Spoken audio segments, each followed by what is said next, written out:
आपल्याला माहिती आहे की मुंबई 3 ही आपण तयार करतो। या मुंबई 3 मध्ये टाटा सन्सच्या माध्यमातून आपण त्यांना 1 वर्षापूर्वी विनंती केली होती, इनोव्हेशन सिटी ही मुंबईजवळ तयार झाली पाहिजे, अशा प्रकारची ती आपली इच्छा होती।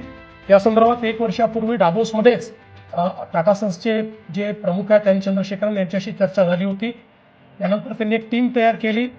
या टीमने जगातले जे काही बेस्ट इनोव्हेशन सिटीज आहेत किंवा इकोसिस्टम्स आहेत, AI इकोसिस्टम्स आहेत, याचा अभ्यास करून गेल्या वर्षभरामध्ये आपण तयारी करून एक ही सगळी सिटी त्या ठिकाणी त्याची कॉन्सेप्ट तयार केली।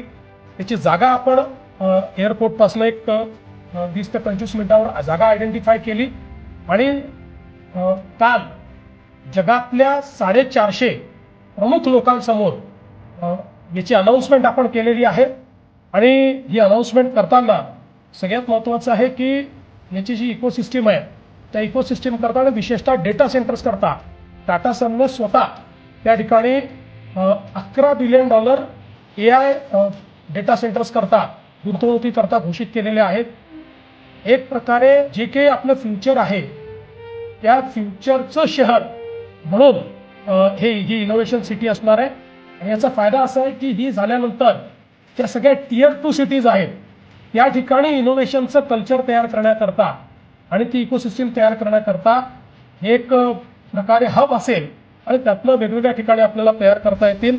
त्यामुळे मला असं वाटतं की यामुळे आपण निश्चितपणे इतर राज्यांपेक्षा किंवा कुठल्याही याच्यापेक्षा थोडं एक पाऊल पुढे जाऊ आणि खूप मोठ्या प्रमाणात हाय पेड जॉब देखील या ठिकाणी तयार करता येतील।